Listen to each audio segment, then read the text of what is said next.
Alrighty, okay. Welcome everybody. So last month we had talked about some of the services that Playfab offers regarding live service games, things like an inventory system, dedicated servers, a little bit of matchmaking, and the other different things like the authentication mainly, and let's see, there's like engagement for economy, emails, and like mobile notifications and whatnot. This month, I wanted to dive deeper into the actual multiplayer services part of Playfab, and that includes like spinning up dedicated servers and matchmaking, and also like cross-platform party chat. So I guess the first thing that we'll jump into here is just Unity and getting a server built up that can run on Playfab itself, and it's pretty simple to do actually. This is one of the samples that Playfab has up on GitHub. This one is using the mirror networking stack, which was based off of old Unet back in the day. Mirror is still being updated and maintained, but Unity has since moved on to the ML API and like .NET code and whatnot. But for this, it doesn't really matter what Unity networking stuff we use. We can use Photon or Mirror or Steam or whatever. But the thing you do have to keep in mind is just know what ports your actual server is going to be using. Playfab is kind of going to be acting as a relay between your client and the actual game server, so it will handle all of the port forwarding on the server side. So by default, Playfab uses the telepathy transport, and it's port 7777. We'll need to keep that in mind for when we hop over into Playfab itself. But also, telephony here is, or telepathy is TCP based instead of you might think it would be all UDP based. But that will become important later as well. So right now, this is just a standard mirror networking server. There's nothing Playfab specific on the server side, but we do also have this Playfab Agent. And in here is where kind of our Playfab glue is. So this Playfab multiplayer agent, this is what is going to be actually talking to the actual Playfab infrastructure, and it has certain callbacks for like when events happen on their side that your actual server needs to know about. So things just like when a server is shutting down, or if it's down on maintenance, or when maintenance is. This will tell your clients when they try to connect when that is actually happening. And there's certain callbacks that you have to implement here. And that is this ready for players and also on server active here.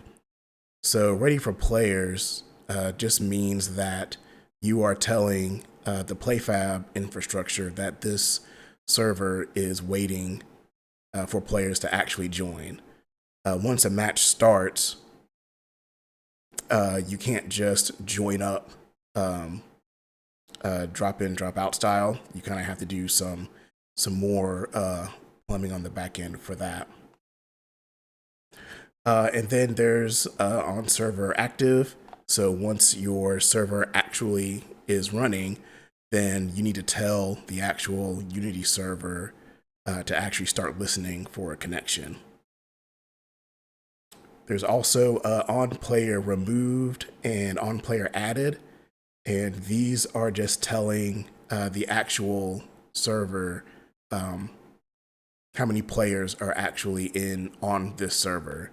And that'll be used in matchmaking for when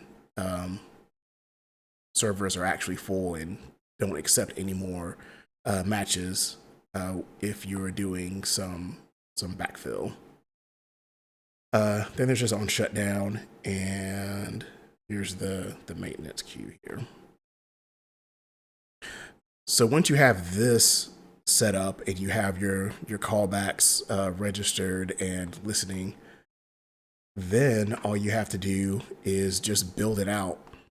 And once you build it, you need to zip up the files. Do I have some open?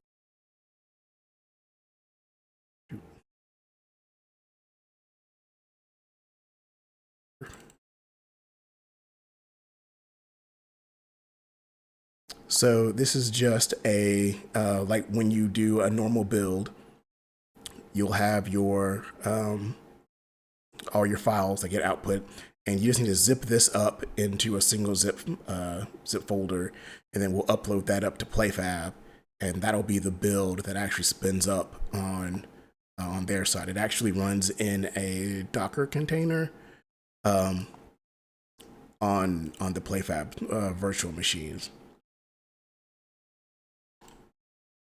The other things to keep in mind here that really tripped me up for a while is this is the Playfab editor extension. And by default, it's set to compress your API data when you make the API web request. With the last couple of versions, I think it's 2021.1.7, I think, of Unity broke this compression. Something about gzip or something in the editor just breaks this. So you need to make sure that you are not compressing the API data. I don't know if that's ever going to actually get fixed or not, but apparently it's on Playfab or something to deal with it. Unity is not messing with that.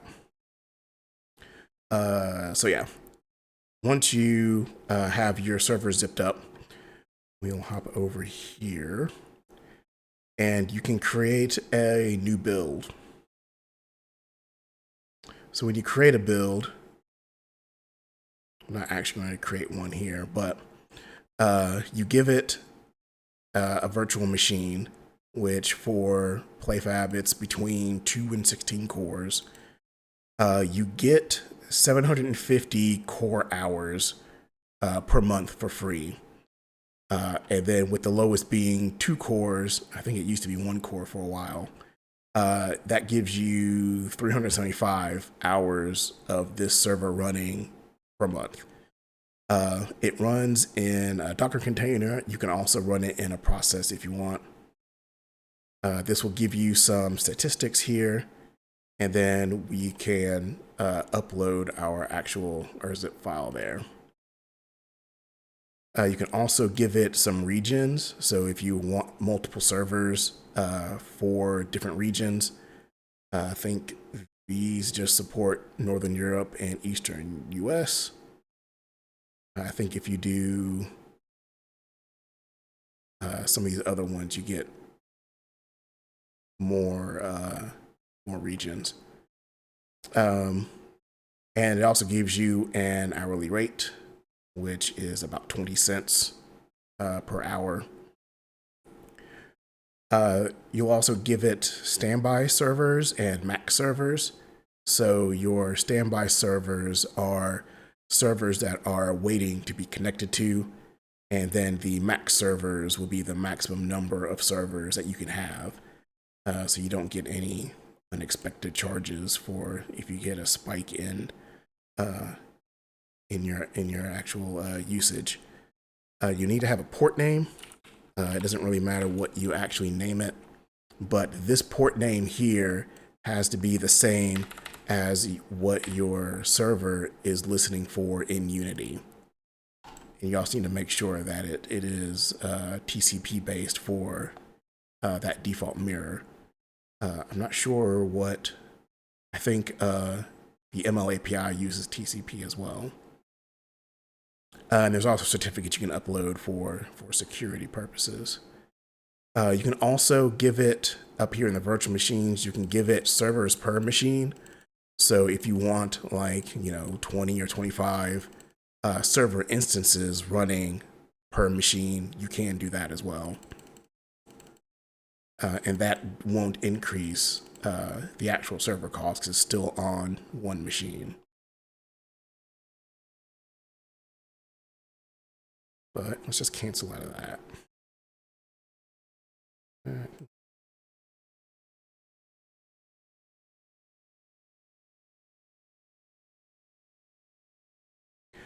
It also takes about 5 or 10 minutes for your build to actually get deployed. So that's also why you want more standby servers. Oh yeah, I guess you could.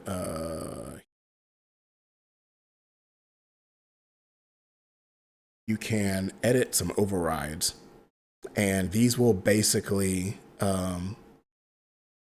dynamically increase your number of standby servers available as your usage goes up and down. And so you need to do this ahead of time because otherwise you'll end up with massive like server queues and whatnot. You can also do this by schedule.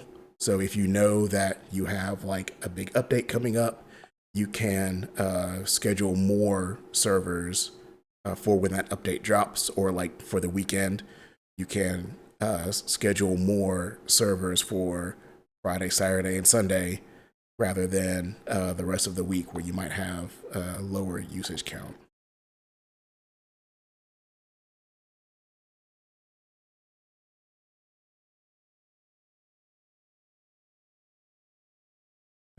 Okay, so with that running, and we've got that going, let's also talk a little bit about matchmaking here. So these are just these are different matchmaking cues that I just made up here to just different game types and different matchmaking criteria. For default, what we'll do in here in just a second is just use this quick match to just show how matchmaking works. And you can also have it allocate servers for your different queues as well. You'll want this if you're using dedicated servers. Otherwise, you'll just match up with different Playfab users, and then it'll be up to you to get the server information to your players. But if we enable server allocation, then Playfab will give us the IP address and ports that they will forward then onto your actual Unity server. So we'll do this real quick, and this should.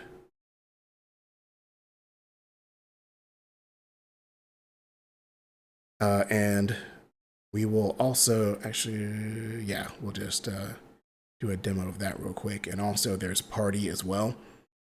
So Party is kind of a cross-platform grouping that Playfab will help facilitate for you. So think of it like a party chat that will persist between your game matches.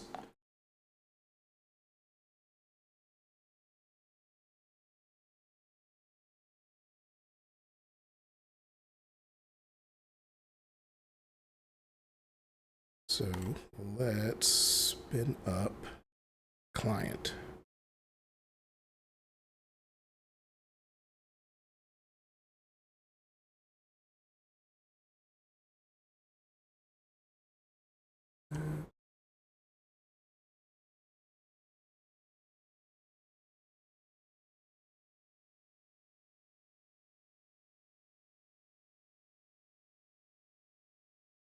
So let's talk about the actual client here, which I think I've got here.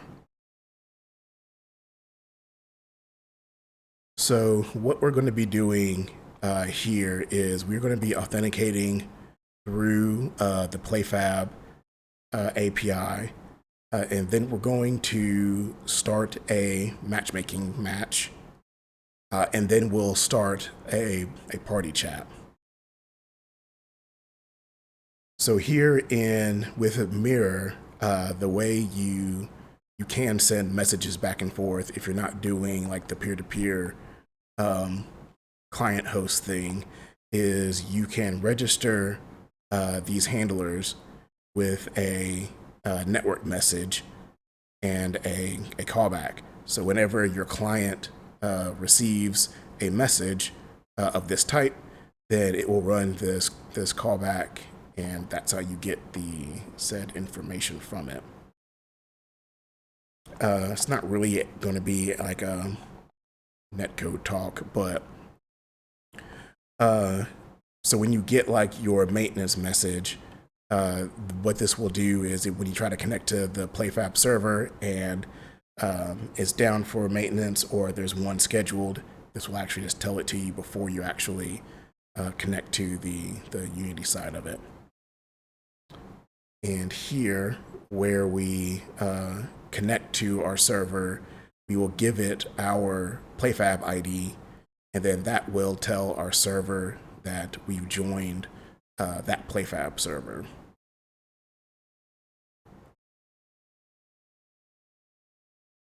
And when we log in, we're actually sending it.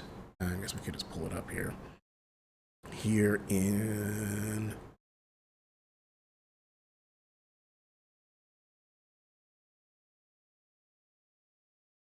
this is also a script that it's not part of the Playfab SDK, but it is a like a helper script that Playfab put together that has some basic boilerplate functions for registering and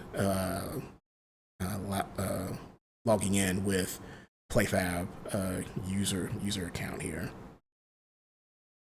So when you actually try to register an account for Playfab, what you're doing is you're just sending a web request with your username and your password in a request, and then what you get back is a Playfab ID and a session ticket. Normally, this will require, when you register, you require both a username and an email. But I decided to be lazy and I don't want to type in an email.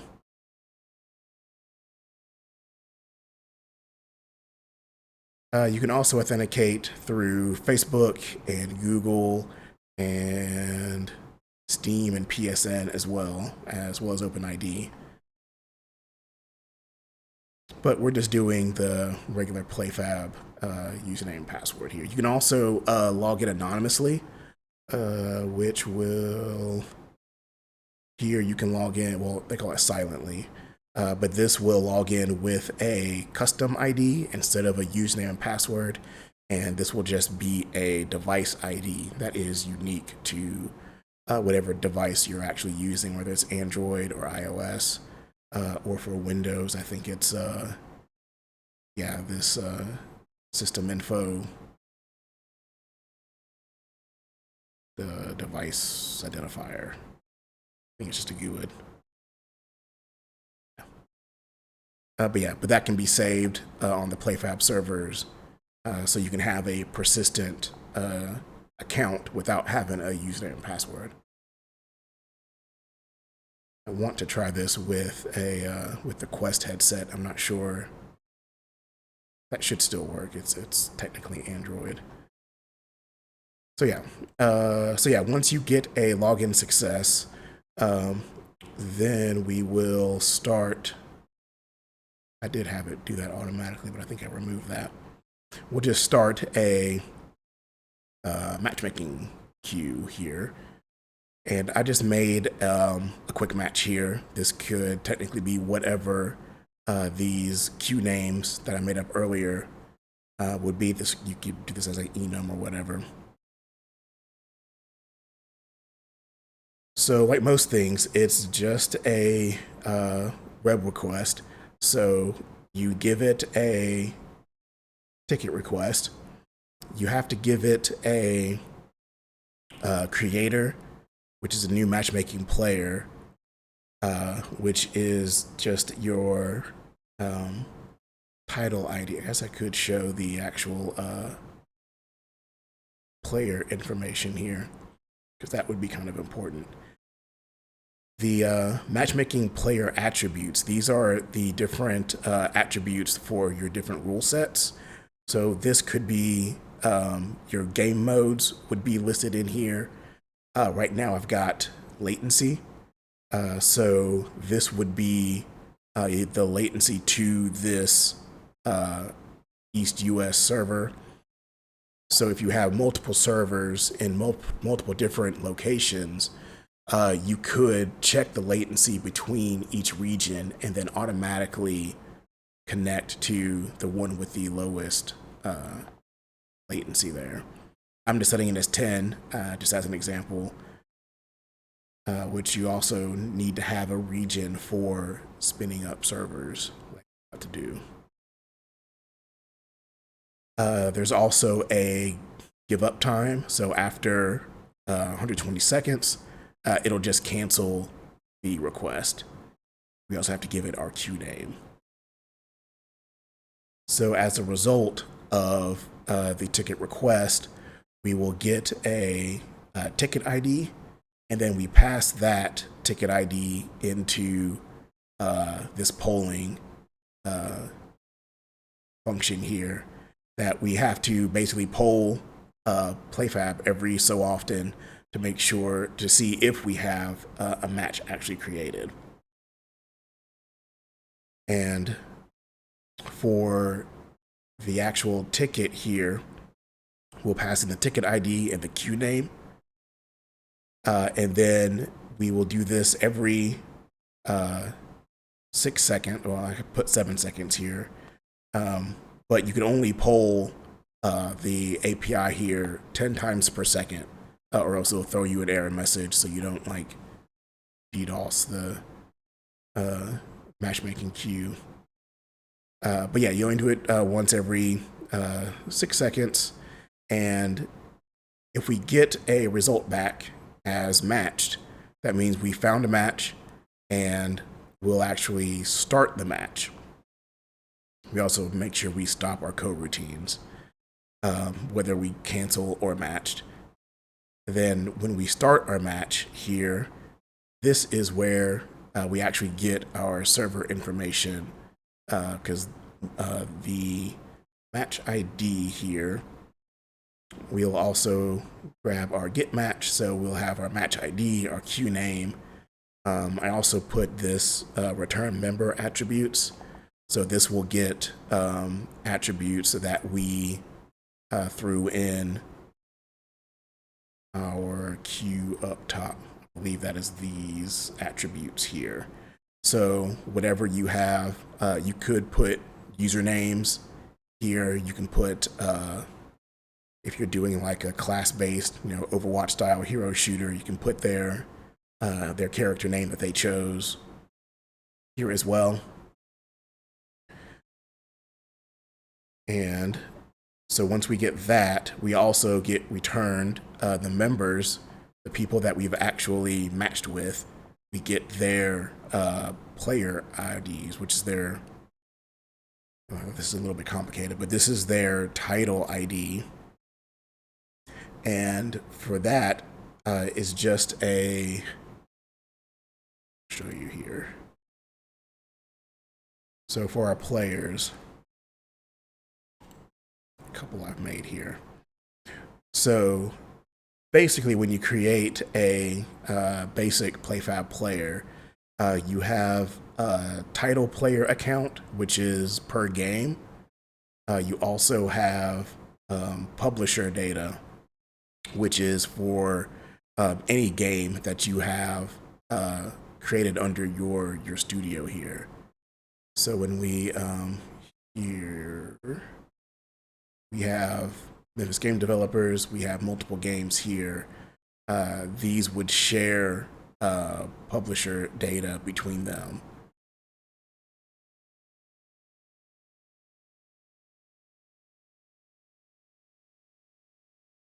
So when you create a Playfab player, you get this player ID.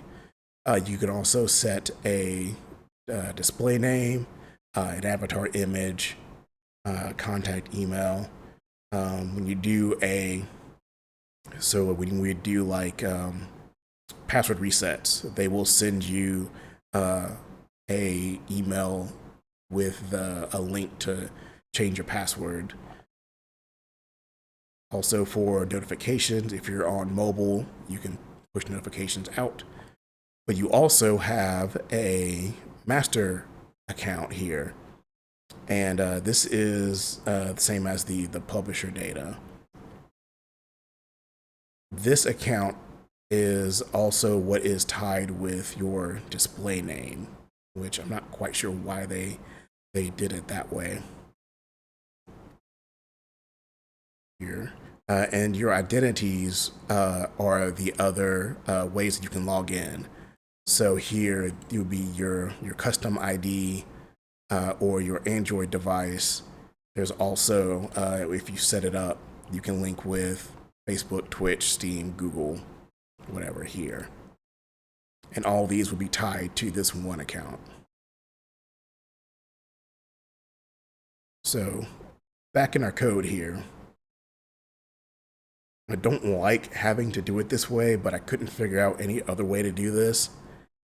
So what you get back from your get match is you get the player ID with the team assignment. So if you have teams, you'll be your team 1 or 2 or red and blue or whatever. But what you have to do is you need to use the player profiles API to get the master profile from Playfab. Then from that result, you have to use the client API to get the actual player profile with its display name. And then that is what you can add in to your, I'm using it for the party chat as well. But this will also be like for your leaderboards and stuff. This will be the actual display name.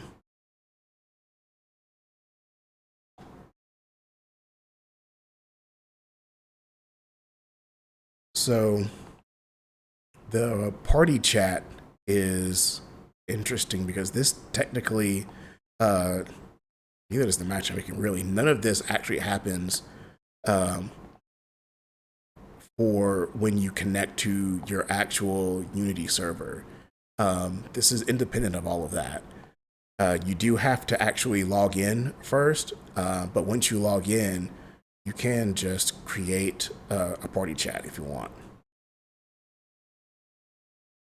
So for the chat, this uses the Playfab multiplayer manager, which also includes voice chat as well, and also some accessibility options like text to speech and translation as well. So once you create a party, this should be done automatically for you when you should do it when you create a match. You should have like the first person who joins create the party, and then have everyone else join that party. But that took too much work, so we're just going to do it all manually.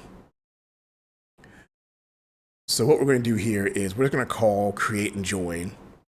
That will give us a network ID. which is going to be what we use to join on the second client that we'll spin up here. And then once you join, because this is create and join, so it'll create your party, and then it'll join that network. And then once you join that network, you will, what I'm doing here, actually I don't know if if the voice is set up automatically for you, but translate is. I did test that, which is really cool. So this will, when translate chat here is set to true, it will translate whatever you type in to the local users, their language, which I believe is set here. I guess it defaults to English.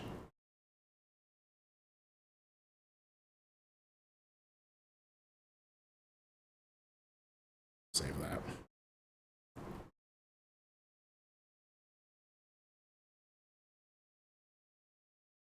And there's also built-in moderation. This Playfab multiplayer manager is actually a wrapper to I believe it's a C++ DLL that's not quite fully implemented here in C# yet, but it does have this flag that you can set to filter offensive text. I'm not exactly sure where that that word list is kept, but there is. It will actually filter out bad words for you, which is really cool. And I also just have a little simple chat made up here, and so to send a chat message through the party manager, all you have to do is just call your party manager .send chat to all players with a string, and it will just send that chat message. And then when you'll get this callback for on chat message received, and then this will give you the player that it's from, and also its message, and I think it's message type, which has whether it's text, speech to text, or text to speech. I have not gotten that to work yet, but I do know that this is what Sea of Thieves uses for their chat system. And I'm doing the same thing here for the getting the display name.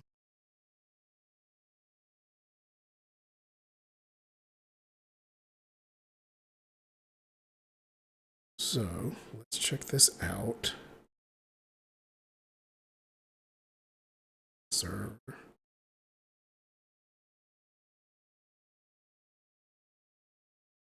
Okay.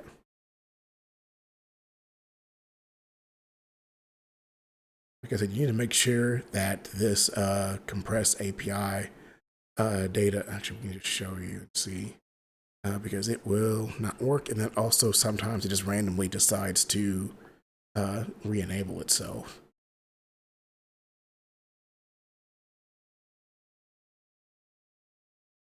So we'll do here is and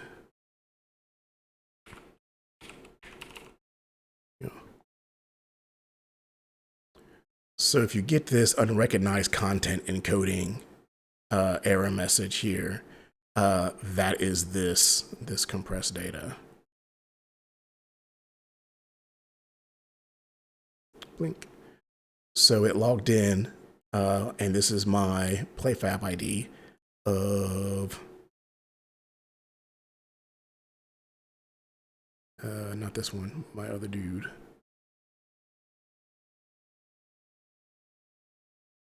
Here. So this is the actual ID that it logs me in as, and then there's my display name will be here. Let's pull up.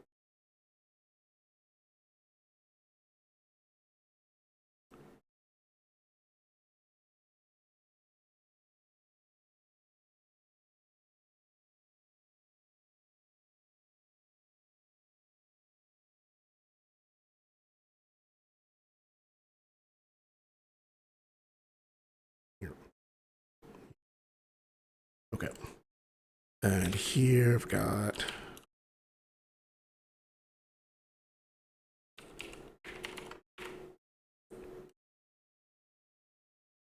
so I'm logged in there.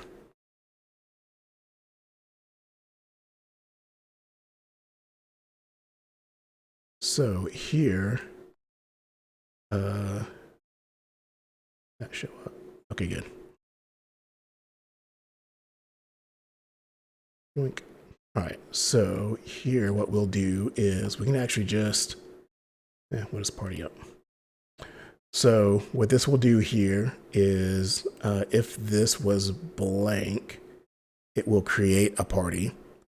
And this is the network ID that you would need to send to your clients, however you do that. And then we'll just here, paste that there, and then we will join this party.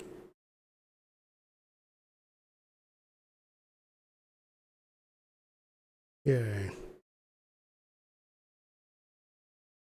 So I guess we'll do it here. Nope.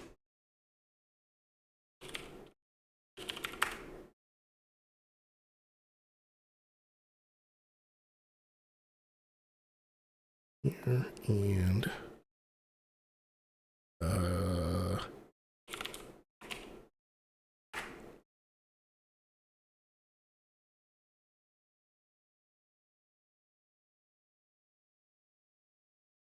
as you can see, it translates hola into hello, which is pretty freaking cool. So now we can start our matchmaking, which do have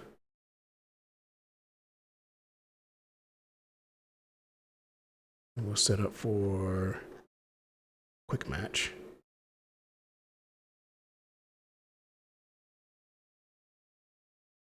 Here and yeah. So this will take a few seconds.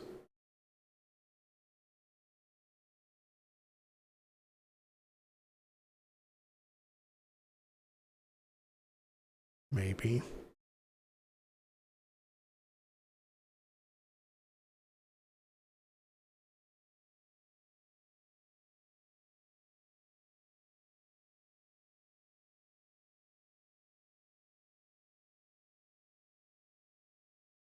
Yay. So we found a match. We got our server IP address here, and it is going to be using the port 30,000.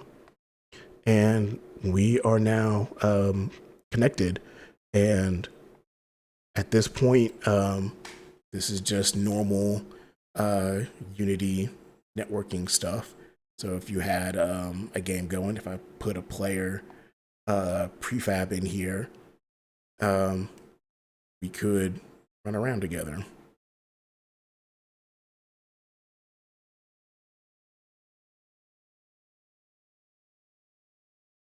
So back in our servers,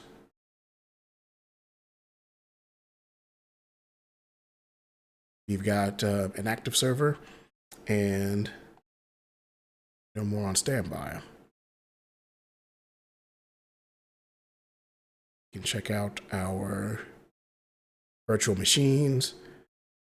We can see it's running, it's healthy. You can connect to it if you want to RDP into it for reasons. These are the server processes that are running on our virtual machine. So if we had multiple servers running, you can look at them by actual session. It's not showing our players. It might be because I messed up something in Mirror. It should be showing 2 players here.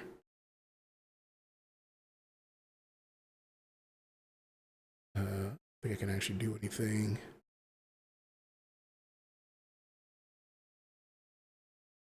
Could connect to the server.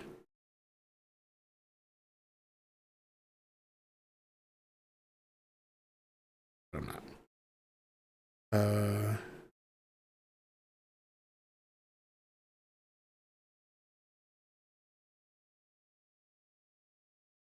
You can view the logs here. I don't think this has been running enough to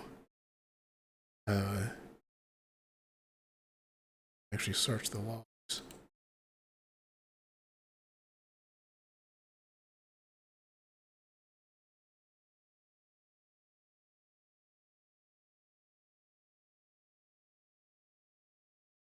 think it writes until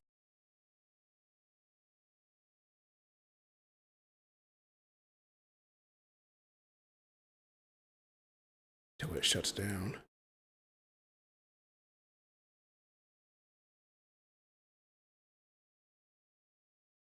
Nope.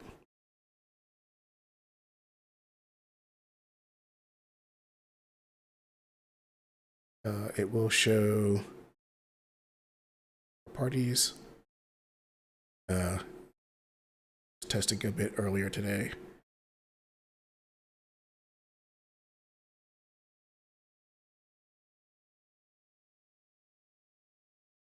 And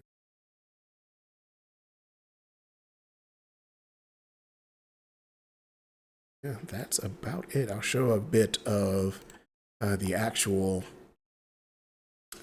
matchmaking here. So for your to configure a queue, basically, just give it a name, the match size. This is just the max is 100, I believe. Yeah. So you can't do crazy MMO numbers with this, but you can do a pretty decent battle royale if you so choose. This is to server allocation and our different rules here. This is where things get interesting. So to spin up a multiplayer server, you need to give it a region, and that region has to have, I think it has to have a latency requirement to it. So this will just guarantee that for this particular queue, no one with a latency of 50 or higher can join.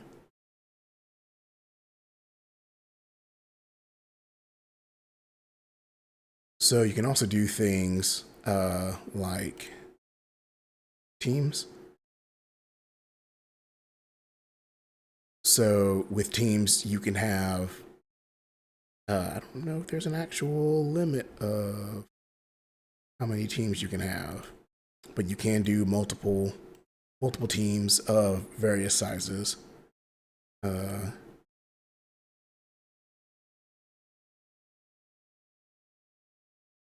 Yeah. So if you were doing like, Apex style 3-man teams of battle royales, you could do it this way.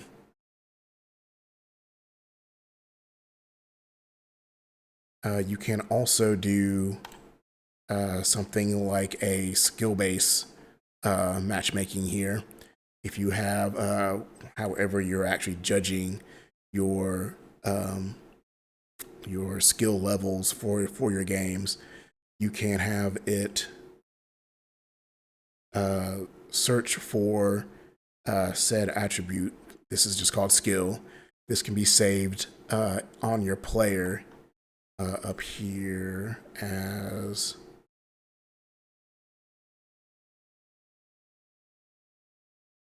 statistics, I believe, is what actually shows up as. Here data. Pretty sure that it comes up as statistics. So you could add kills or skill or whatever. I think I can actually, here, let me just have that. Do I have to? Oh, I think I actually have to get it first. Oh, well, I don't know why I'm doing that right now. But these are just key value pairs that you can add for gameplay purposes and also for matchmaking as well.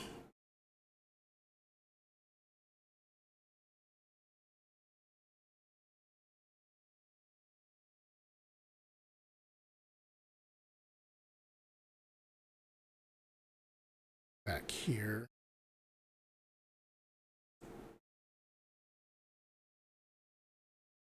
So in some of the advanced settings you can have here is you can have these rules kind of relax after a certain amount of time. So for this particular cue or this rule, if it doesn't find a match within 30 seconds, this will just be optional. So it will just ignore skill altogether and will just match you up with anybody. In this one, I think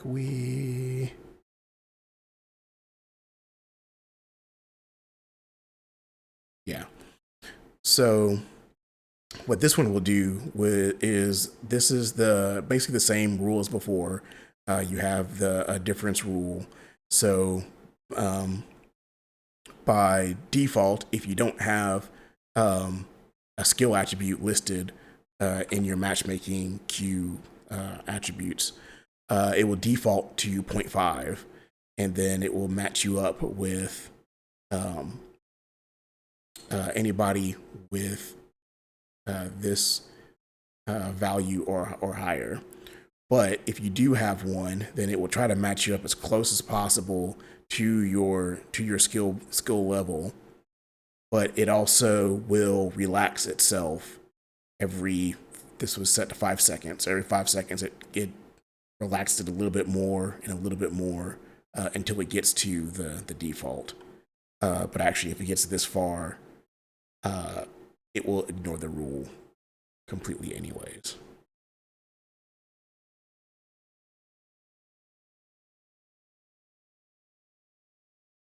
You can also set these different rules. So if you have a team size rule, so back here in, I think I actually set we did do teams. There's no additional rule here. So we could have this as like team size. And then we can just have this a balance rule. So this one would just be here. So this we have our teams between 4 and 8, but we can have a balance size difference of 1. And then we can also make this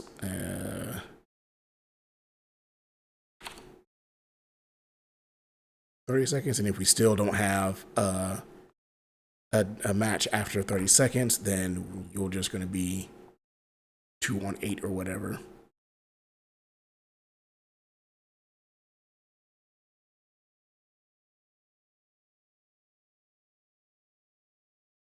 I didn't get one. This one is so this one is a like a multi-queue system.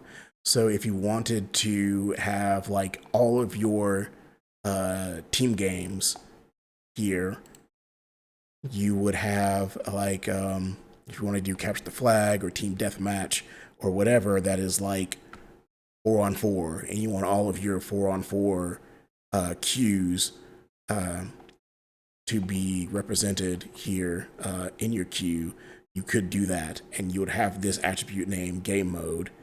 And as long as anybody looking for a capture the flag game or a team deathmatch game could get matched up against each other. Um, so this way you could do like I think Halo had a big team battles mode where it was like 12 on 12 or whatever. But any of the big team games could show up there.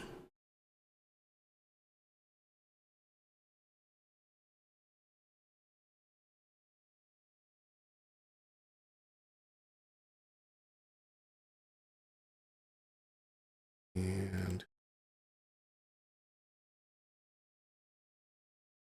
that's really about it. Let's see, I don't think the party gives us any stats here.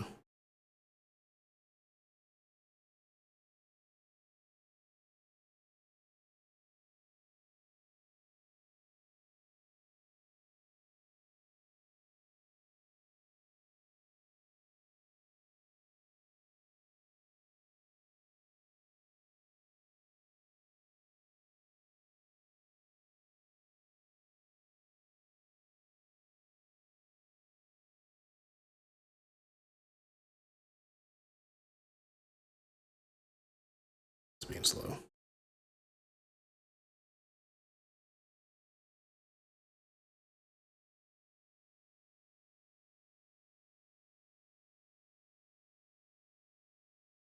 So, yeah, that's it. Anybody on the chat have any questions about Playfab multiplayer stuff?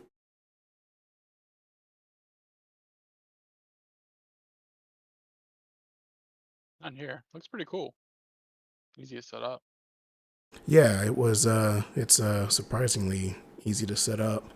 The most trouble I had was trying to. There's a mock Playfab Docker profile you can set up to run your servers locally to troubleshoot stuff, and that took more time than actually just deploying it to the server. That one where you pick the minimum and maximum players and you set up teams. You had to do it like you had to set up each team manually, it looked like. You can give the actual queues teams, yeah. So for you do have to like if you Oh, just have max, okay. yeah, it's just the team size. You got a minimum, maximum. So most games will just be 2 teams, but you can have multiple teams. I don't think you can do this through the API for like dynamic team sizes.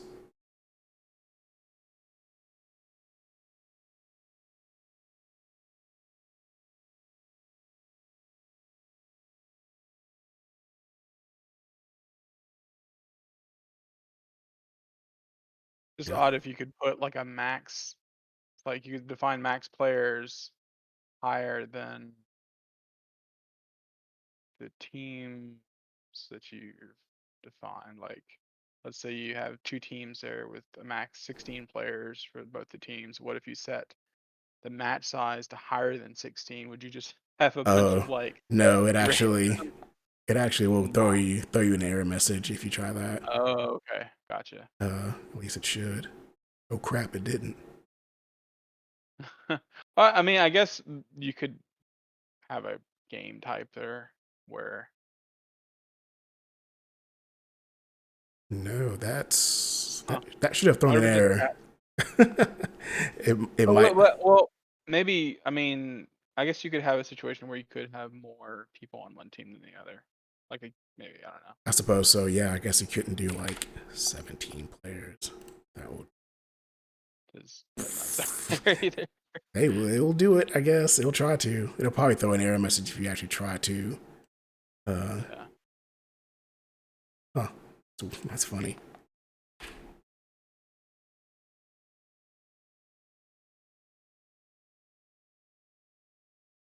Keep that there. Also, keep in mind, if you spin up a bunch of standby servers, you get charged for those. Spun up like 10 of them, and that's why I have this $80-something charge here, Oh, no. because I left those going for like a week. So That's yeah. how they get you.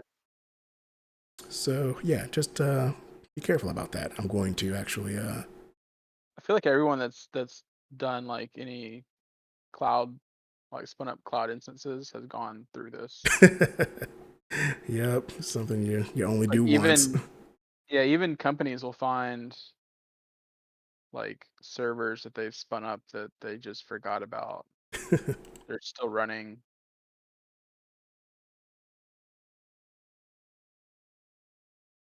And yeah, I think all you have to do is just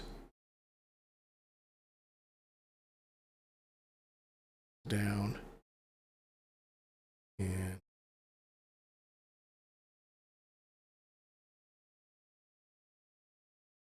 I think that should kick off this one. If not, I'll just blow away the build. We'll see.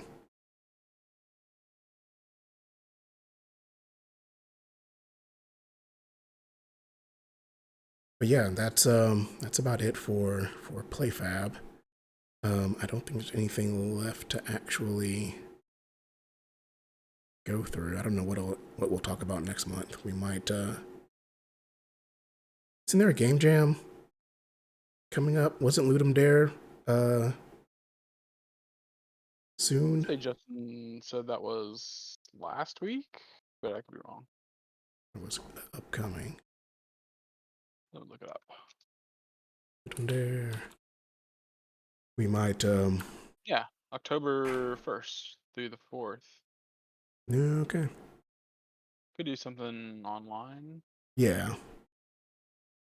Yeah, it's been a while since we did a game jam.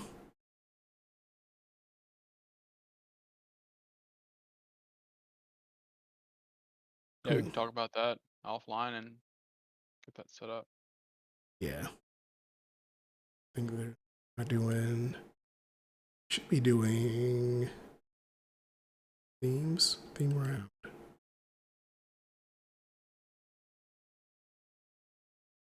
Okay, log in first. Anyways, so yeah, cool.